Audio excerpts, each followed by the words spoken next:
2 Reis, capítulo 6. Eliseu faz flutuar um machado. Os discípulos dos profetas disseram a Eliseu: Como vês, o lugar onde nos reunimos contigo é pequeno demais para nós. Vamos ao rio Jordão, onde cada um de nós poderá cortar um tronco para construirmos ali um lugar de reuniões. Eliseu disse: Podem ir. Então um deles perguntou: Não gostarias de ir com os teus servos? Sim, ele respondeu, e foi com eles. Foram ao Jordão e começaram a derrubar árvores. Quando um deles estava cortando um tronco, o ferro do machado caiu na água. E ele gritou: Ah, meu senhor, era emprestado. O homem de Deus perguntou: Onde caiu? Quando o homem lhe mostrou o lugar, Eliseu cortou um galho e o jogou ali, fazendo o ferro flutuar, e disse: Pegue-o. O homem esticou o braço e o pegou. O exército arameu é ferido de cegueira. Ora, o rei da Síria estava em guerra contra Israel. Depois de reunir-se com seus conselheiros, disse: Montarei o meu acampamento em tal lugar. Mas o homem de Deus mandava uma mensagem ao rei de Israel: Evite passar por tal lugar, pois os arameus estão descendo para lá. Assim, o rei de Israel investigava o lugar indicado pelo homem de Deus. Repetidas vezes, Eliseu alertou o rei, que tomava as devidas precauções. Isso enfureceu o rei da Síria, que, convocando seus conselheiros, perguntou-lhes: Vocês não me apontarão qual dos nossos está ao lado do rei de Israel? Respondeu um dos conselheiros: Nenhum de nós, majestade.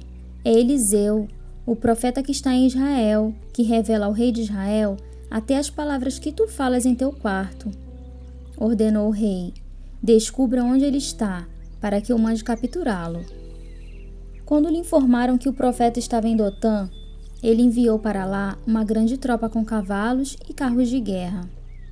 Eles chegaram de noite e cercaram a cidade. O servo do homem de Deus levantou-se bem cedo pela manhã, e quando saía, viu que uma tropa com cavalos e carros de guerra havia cercado a cidade. Então ele exclamou: Ah, meu senhor, o que faremos? O profeta respondeu: Não tenha medo. Aqueles que estão conosco são mais numerosos do que eles. E Eliseu orou: Senhor, abre os olhos dele para que veja. Então o Senhor abriu os olhos do rapaz, que olhou e viu as colinas cheias de cavalos e carros de fogo ao redor de Eliseu.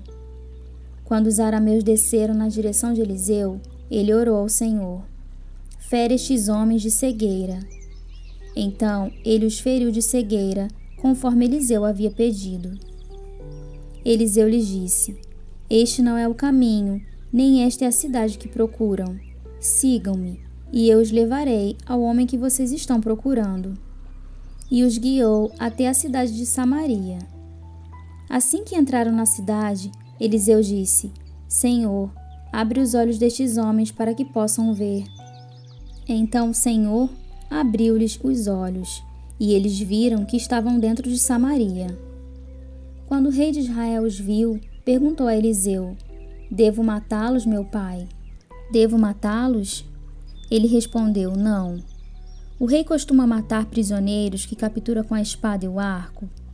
Ordena que lhes sirvam comida e bebida, e deixe que voltem ao seu senhor.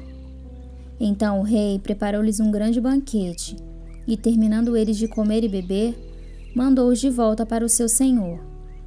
Assim, as tropas da Síria pararam de invadir o território de Israel. Fome durante o cerco de Samaria. Algum tempo depois, Ben-Hadad, rei da Síria, mobilizou todo o seu exército e cercou Samaria. O cerco durou tanto e causou tamanha fome que uma cabeça de jumento chegou a valer 80 peças de prata e uma caneca de esterco de pomba 5 peças de prata.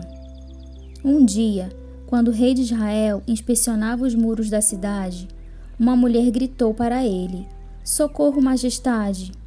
O rei respondeu: Se o Senhor não a socorrer, como poderei ajudá-la? Acaso há trigo na eira ou vinho no tanque de prensar uvas? Contudo, ele perguntou: qual é o problema?" Ela respondeu: "Esta mulher me disse: 'Vamos comer o seu filho hoje, e amanhã comeremos o meu.' Então cozinhamos o meu filho e o comemos. No dia seguinte, eu disse a ela que era a vez de comermos o seu filho, mas ela o havia escondido." Quando o rei ouviu as palavras da mulher, rasgou as próprias vestes. Como estava sobre os muros, o povo viu que ele estava usando pano de saco por baixo, junto ao corpo. E ele disse: "Deus me castigue com todo rigor, se a cabeça de Eliseu, filho de Safate, continuar hoje sobre seus ombros." Ora, Eliseu estava sentado em sua casa, reunido com as autoridades de Israel. O rei havia mandado um mensageiro à sua frente, mas antes que ele chegasse, Eliseu disse às autoridades: "Aquele assassino mandou alguém para cortar minha cabeça? Quando o mensageiro chegar, fechem a porta e mantenham-na trancada. Vocês não estão ouvindo os passos do seu senhor que vem atrás dele?" Enquanto ainda eles falavam, o mensageiro chegou. Na mesma hora o rei disse: "Esta desgraça vem do Senhor. Por que devo ainda ter esperança no Senhor?"